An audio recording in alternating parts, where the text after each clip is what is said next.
Voltage, उसका मतलब कि ये पावर सप्लाई वो दोनों से डिफरेंस, इसमें V इन से V आउट क्या हो जाएगा, वोल्टेज, V इन से V आउट वोल्टेज, इन वोल्टेज आपका जो भी होगा उससे आपका आउटपुट ज्यादा होगा।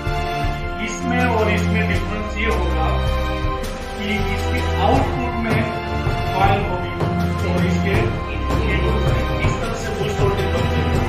तो डायोड की पॉजिटिव वोल्टेज, डायोड यहाँ कौन से कनेक्शन में है, हमारे ब्लॉक में का डीएस कितना मल्टीमीटर है ना, हार्ड डीएस ये डीएस है जिसका हमने अभी सेटिंग की थी,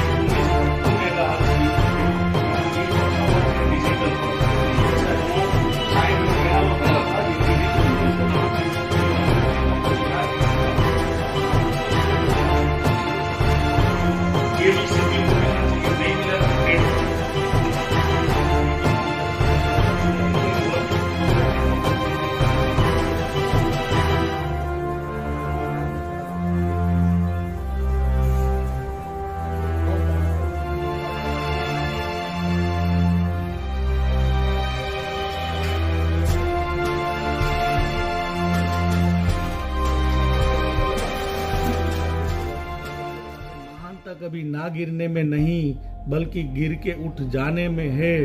घायल तो यहाँ हर परिंदा है, परंतु जो फिर से उड़ पाया वही जिंदा है। समस्याओं के गुलाम बनने वाले कभी खुद के भाग्य का निर्माता नहीं बन पाता।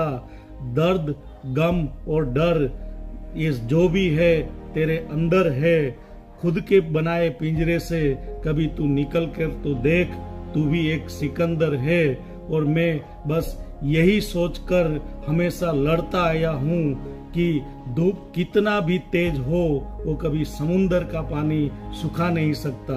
नमस्कार दोस्तों, मैक्सिमम टेक्नोलॉजी में आपका स्वागत है। मैं साकरिया संजय और आज फिर से आपके लिए एक छोटा सा केस स्टडी लेके आया हूँ, जो कि एक सैमसंग के बोर्ड पे मैंने ये केस स्टडी बनाया हुआ है, जो कि आजकल बहुत टेक्नीशियनों को ये प्रॉब्लम आ रहा है, जो कि प्रॉब्लम है नेटवर्क का। और नेटवर्क में जो क्रिस्टल के रिलेशन में जो प्रॉब्लम आ रही है, कभी हम क्रिस्टल को चेंज करते हैं, क्रिस्टल को बदलते हैं या पलटाते हैं, तो क्या ये क्रिस्टल का प्रॉब्लम होता है या किसी और का प्रॉब्लम होता है। इस वीडियो के अंदर मैंने इस चीज़ को साबित करने की कोशिश की है, थोड़ा डिटेल में समझाने की कोशिश की है। छोटा सा सॉल्यूशन है। आई होप कि आपको ये बहुत हेल्पफुल होगा। और अगर आपको वीडियो पसंद आए तो वीडियो को लाइक जरूर करिएगा और एक छोटा सा कमेंट जरूर लिखिएगा, ताकि हमें जो वीडियो बनाने में एक नया जोश मिले। और दोस्तों, अगर आप बहुत ही डीपली मोबाइल रिपेयरिंग में हार्डवेयर, सॉफ्टवेयर और EMMC प्रोग्रामिंग अगर सीखना चाहते हो, सिर्फ सीखना नहीं समझना, क्योंकि मोबाइल रिपेयरिंग सीखना एक अलग बात है, उसको समझना एक दूसरी अलग बात है। तो अगर आप डीपली समझना चाहते हो, हमारा जो एक्सपीरियंस है, मेरा इस फील्ड में 21-22 साल का एक्सपीरियंस है, तो उस एक्सपीरियंस का पूरा निचोड़ मैं हमारे क्लास में पूरे बेस से एडवांस का पूरा सर्किट हम समझाते हैं। हम 2 टाइप से मेरे से जुड़ सकते हो। ऑनलाइन कोर्स भी है, आप घर बैठे भी मैं आपको पढ़ा सकता हूँ, समझा सकता हूँ, या फिर आप यहाँ प्रैक्टिकल बेस पे आना चाहते हो तो भी आ सकते हो। तो अगर आप रिपेयरिंग अच्छी से समझना चाहते हो तो आप हमारा कांटेक्ट कर सकते हो। यहाँ डिस्क्रिप्शन में दिए गए नंबर पे भी आप बात कर सकते हो, या फिर यहाँ डिस्प्ले पे जो नंबर शो हो रहा है उससे भी आप कॉल करके अपना एडमिशन सीट बुक करवा सकते हो। और दोस्तों, आप जो वीडियो देखते हो और उसमें जो कमेंट करते हो, ये कमेंट मैं बहुत ही लाइक करता हूँ। मतलब मुझे बहुत ही अच्छा लगता है आप जो इस तरह से कमेंट करते हो। जो मैं पढ़ता जरूर हूँ, रिप्लाई नहीं दे पाता हूँ, उसका भी बहुत सारा रीज़न है, कभी बात करेंगे उस पर भी। और अगर आप चाहते हो कि ऐसे ही वीडियो में बनाते लेके आऊँ सॉल्यूशन, तो आप कमेंट जरूर करिएगा। कमेंट मिलती है तो मुझे होश आता है कि जल्दी से जल्दी वीडियो बने। तो मुझे वीडियो बनाने के लिए बहुत ही टाइम लगता है, लेकिन आपको कमेंट करने के लिए शायद 1-8 मिनट में आप कमेंट कर सकते हो। तो प्यारा सा अच्छा सा कमेंट जरूर करिएगा। और चलिए हम ज़्यादा बात ना करके वीडियो को देख लेते हैं। नमस्कार दोस्तों, आज हमारे पास एक सैमसंग का कीपैड मोबाइल है, जो कि आज का हमारा केस स्टडी है। ये मोबाइल में प्रॉब्लम है नो सर्विस का, यानी नेटवर्क का। मोबाइल का मॉडल नंबर है SMB 351E और इसके अंदर जनरली जो नेटवर्क का प्रॉब्लम आता है तब आपने देखा होगा कि इस तरह से ही यहाँ जहाँ नेटवर्क का सिंबल आना चाहिए वहाँ देखिए इस तरह से नेटवर्क का सिंबल आता है, देख सकते हो। ये अभी सर्चिंग मोड में है, तो इस तरह से कभी यहाँ क्रॉस मार्क करके आ जाता है, कभी इस तरह से सर्चिंग में आता है, यानी कि इसमें सिम लगी हुई है और अभी इसमें नो सर्विस है, यानी नेटवर्क नहीं आ रहा है। तो जनरली सब टेक्नीशियन ऐसे केस में, ऐसे मोबाइल में जो काम करते होते हैं ये क्रिस्टल पे काम करते होते हैं, यानी कि कभी क्रिस्टल को चेंज कर दिया या फिर क्रिस्टल को पलटा के लगा दिया, तो ऐसे प्रॉब्लम सॉल्व हो जाते हैं। तो आज के केस स्टडी में मैं आपको यही समझाना चाहूँगा कि जो ये प्रॉब्लम होता है, ऐसे प्रॉब्लम ये रियल में क्रिस्टल का प्रॉब्लम नहीं होता है। फिर भी क्रिस्टल पे जब हम काम करेंगे, देखिए अभी इसके अंदर ये मार्क आ गया है, इसके अंदर क्रॉस मार्क नेटवर्क का, यानी कि ये नो सर्विस का सिंबल है। तो हम बात कर रहे थे कि ऐसे केस में जब भी नो सर्विस का प्रॉब्लम आते हैं तो क्रिस्टल चेंज करने से या क्रिस्टल को पलटाने से प्रॉब्लम सॉल्व तो होती है, लेकिन रियल में क्रिस्टल का फॉल्ट नहीं होता है। फिर भी हम यहाँ एक क्रिस्टल पे काम करके ये नेटवर्क का प्रॉब्लम है वो सॉल्व करते हैं। तो ऐसा क्यों होता है कि क्रिस्टल पे हीट लगाते हैं या क्रिस्टल को चेंज करते हैं या इसको पलटाते हैं तो मोबाइल के अंदर ये प्रॉब्लम सॉल्व हो जाता है। तो इसके बारे में आज हम थोड़ा डिटेल में मैं समझाने की आपको कोशिश करूँगा। तो सबसे पहले इस मोबाइल को डीअसेंबलिंग कर लेते हैं, उसके बाद इसके अंदर हम चेक कर लेते हैं कि हमारा जो प्रॉब्लम रियल में क्रिस्टल का होता है या नहीं होता है। उसके बाद हम क्रिस्टल को एक बार पलटा के भी देखते हैं कि हमारा प्रॉब्लम सोल्व होता है कि नहीं। तो चलिए एक बार इस मोबाइल को हम ओपन कर लेते हैं।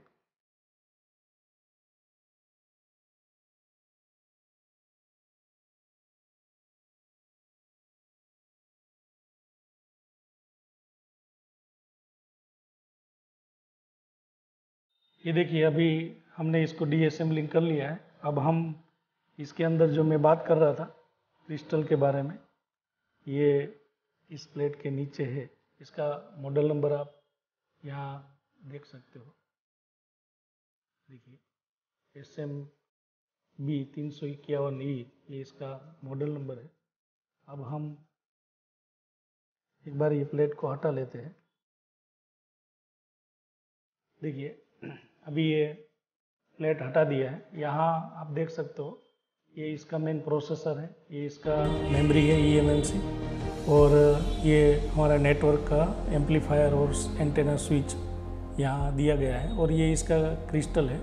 तो जो क्रिस्टल आप देख सकते हो इस तरह से है। तो ये जो क्रिस्टल है, जनरली क्रिस्टल के भी अलग अलग टाइप होते हैं। इस मोबाइल के अंदर जो क्रिस्टल लगाया गया है, इस क्रिस्टल को हम पलटा के भी लगा सकते हैं, तो कोई इश्यू नहीं है, क्योंकि ये जो क्रिस्टल है ये ओनली फॉर एम्पलीफायर होता है। मेन सिग्नल जनरेट तो ये IC से ही होता है। तो जब ये क्रिस्टल के इनपुट और आउटपुट में हम देखेंगे तो सिर्फ पल्स की वेव फॉर्म में एम्पलीट्यूड में सिर्फ डिफरेंस होगा, जबकि कुछ क्रिस्टल ऐसे होते हैं जो ऑक्सीलेटर होता है, यानी कि ये खुद फ्रीक्वेंसी जनरेट करता होता है। तो उस टाइम हम क्रिस्टल को पलटा नहीं सकते हैं, लेकिन इस मोबाइल में हम क्रिस्टल को पलटा के भी लगा सकते हैं। तो जो जनरली नेटवर्क का इश्यू आता है तब लोग जो ये क्रिस्टलों पे काम करते हैं, रियल में क्रिस्टल का फॉल्ट नहीं होता है, क्योंकि मेरे एक्सपीरियंस के आधार पे मैं ये आपको बात कर रहा हूँ कि मैंने भी इसमें बहुत बार ऐसे केस सोल्व किए हैं, और ये केस भी सिर्फ क्रिस्टल को रिमूव करने से या रिप्लेस करने से भी सॉल्व हो जाएगा, लेकिन रियल में क्रिस्टल का नहीं होता है। ये सॉल्व क्यों होता है, मेन ये पॉइंट है जो आज इसके बारे में ही हम ये इसमें बातें करेंगे।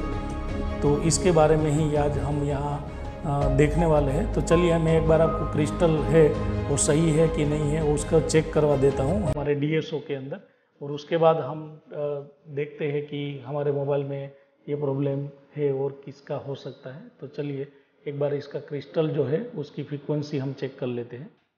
इसके लिए सबसे पहले हमें इस मोबाइल को इसके DC मशीन से पहले कनेक्ट करना होगा। मोबाइल को ऑन करने के लिए तो हम इसको हमारे DC से कनेक्ट करते हैं, पॉजिटिव को पॉजिटिव दे देते हैं और नेगेटिव और इसका जो BSI है वो दोनों को इस तरह से आपको कनेक्ट कर लेना है, जो कि अभी इसको मैंने कनेक्ट कर लिया है। अब हम मोबाइल को ऑन कर लेते हैं।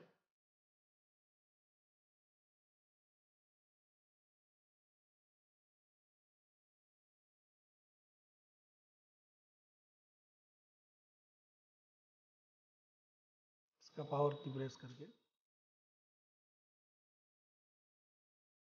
ये देखिए मोबाइल को ऑन कर लिया है। अब हम इसके अंदर इसका जो क्रिस्टल है उसको चेक करते हैं। तो उसको चेक करने के लिए ये देखिए मोबाइल को अभी हमने ऑन कर दिया है। अब हम DSO को ऑन करके इसका जो ग्राउंड है वो कहीं ग्राउंड दे देते हैं। और ये जो क्रिस्टल है, क्रिस्टल के ये दोनों साइड होती है वो ग्राउंड होता है और ये इसका आउटपुट होता है। तो पहले हम आउटपुट जो है वहाँ चेक करते हैं। देखिए ये 26 मेगाहर्ट्ज की पल्स यहाँ परफेक्ट शो कर रहा है, जो कि उसकी वेवलेंथ है। आप देख सकते हो ये एम्पलीफायर हुआ सिग्नल है, ये इसका आउटपुट है। और इस साइड अगर देखा जाए तो इसका इनपुट है। ये पल्स छोटा है तो ये ओनली फॉर एक एम्पलीफायर होता है। ये कोई क्रिस्टल रियल में ओसिलेटर नहीं है, ओसिलेटर हमारे प्रोसेसर में ही होता है। तो हम क्या करते हैं कि इसको जब हम पलटाएंगे तो इसका जो ग्राउंड है वो ग्राउंड से ही मिलेगा, तो इसमें कोई इश्यू नहीं है। अब हम एक बार इस ही सर्किट को हम क्या करते हैं कि इसका जो क्रिस्टल है उसको पलटा के देखते हैं कि हमारा जो प्रॉब्लम है वो सोल्व होता है कि नहीं।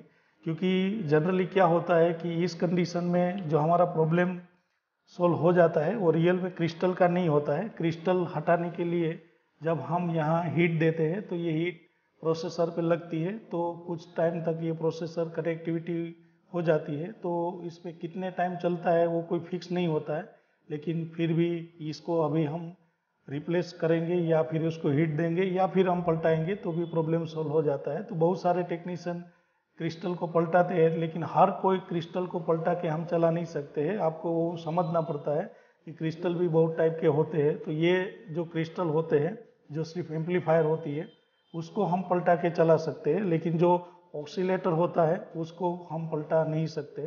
तो चलिए हम एक बार इसको पलटा के देखते हैं कि क्या हमारा प्रॉब्लम सोल्व होता है कि नहीं।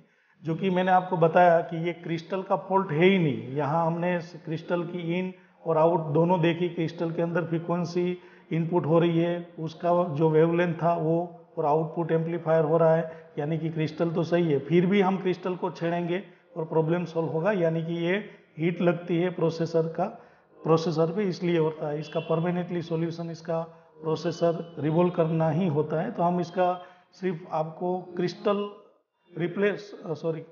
को सिर्फ हम पलटा के आपको बताएंगे, जबकि ये हम प्रोसेसर ही यहाँ रिवॉल्व करके हम इसको कस्टमर को देंगे। लेकिन सिर्फ ये केस स्टडी बहुत सारे टेक्नीशियन इसके अंदर इस तरह से करते होते हैं। तो ये क्यों सोल्व होता है किसी को ज़्यादातर आइडिया नहीं होता है, तो ये केस स्टडी बनाने का रीज़न यही था। तो चलिए हम एक बार इसकी क्रिस्टल को हम काम कर लेते हैं, उसको पलटा लेते हैं।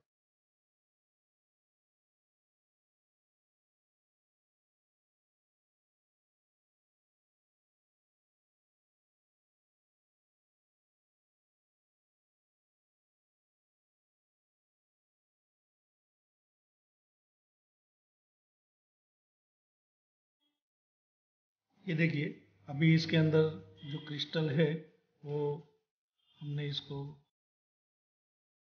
पलटा दिया है, आप देख सकते हो। अब हमारा जो प्रॉब्लम है वो सॉल्व होता है कि नहीं ये हम देखते हैं। जो कि ये केस में जनरली प्रॉब्लम सॉल्व हो ही जाता है। किसी के पास भी अगर ऐसे केस आए और आप जब क्रिस्टल को हीट देते हो या फिर इसको इस तरह से पलटाते हो, तो आपको पलटाने की ज़रूरत भी नहीं है। ये तो मैंने आपको इसलिए पलटा के बताया कि मार्केट में लोग इस तरह से रिपेयर करते हैं। तो रियल में ये क्रिस्टल पलटाने से प्रॉब्लम सॉल्व होता है ऐसा नहीं है। ये प्रॉब्लम तो वैसे प्रोसेसर पे हीट लगने से ही होता है। तो एक बार हम चेक कर लेते हैं।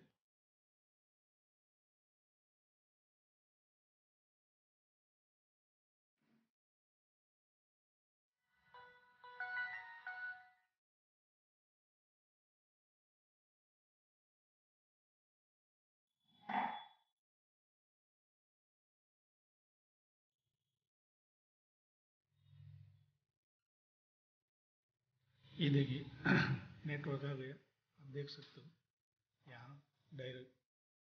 तो इसमें जो प्रॉब्लम था वो सॉल्व हो चुका है, लेकिन ये रियल में ये क्रिस्टल का प्रॉब्लम नहीं था, ये परमानेंटली सॉल्यूशन नहीं है।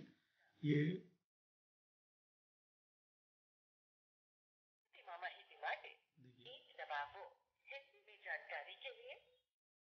तो ये मोबाइल के अंदर अभी तो फिलहाल ये प्रॉब्लम सॉल्व हुआ है, लेकिन ये परमानेंटली इसका सॉल्यूशन नहीं है। इसका परमानेंटली सॉल्यूशन इसमें आपको कंपलसरी प्रोसेसर को रिवॉल्व ही करना पड़ेगा। जो ये वीडियो बनाने का मीनिंग बस ये की था कि बहुत सारे लोग आजकल आप देख रहे हो कि ऐसे केस में क्रिस्टल चेंज करते या फिर क्रिस्टल पे हिट देते हैं या क्रिस्टल को पलटा के बताते हैं कि ये प्रॉब्लम सोल्व होता है। रियल में क्रिस्टल का प्रॉब्लम होता ही नहीं। मैंने आपको डीएसओ से चेक करने की कोशिश भी की और बताने की कोशिश की, और हमने देखा कि इसके अंदर इसका क्रिस्टल तो सही है। तो अगर हमने इस क्रिस्टल को पलटाया ना होता, सिर्फ हीट दिया होता और क्रिस्टल को हीट ना देके सिर्फ प्रोसेसर को भी हीट दिया होता, तो भी ये प्रॉब्लम सोल्व हो सकता था। लेकिन इस तरह से ये जो प्रॉब्लम अभी मैं इसको कस्टमर को करके देता हूँ इस तरह से, तो ये कितना दिन फिर से चलता है ये कोई फिक्स नहीं होता है। चलेगा तो 2 दिन चलेगा, 2 मंथ भी चलेगा, या 3-4 मंथ भी चलेगा, कोई फिक्स नहीं है। लेकिन रिटर्न कभी भी कस्टमर ये प्रॉब्लम रिटर्न लेके आने वाला ही है। अगर आपको प्रॉपर इसका सॉल्यूशन करना है तो आपको सीपीयू को रिवॉल्व करना है, तो ये परमानेंट प्रॉब्लम सोल्व हो जाएगा। तो ये तो मैं आपको बताने के लिए ये वीडियो शूट किया, जो आजकल पतंजलि के स्टडी सब लोग बता रहे हैं और दे रहे हैं कि इस तरह से। तो इसके अंदर मेरा जो मेन मीनिंग था कि अगर आप प्रॉपर समझ के काम करते हो तो जो भी कोई अगर काम कर रहा है तो उसका क्या रीज़न हो सकता है, किस तरह से, वो भी आपको समझ में आ जाए। तो हम बाद में इसका भी प्रोसेसर रिवॉल्व करके ही इसको कस्टमर को देंगे, ऐसे ही नहीं दे देंगे। तो चलिए बस इस वीडियो में इतना ही, मिलते हैं हमारे अगले वीडियो में। तब तक के लिए थैंक यू, धन्यवाद, जय हिंद, वंदे मातरम।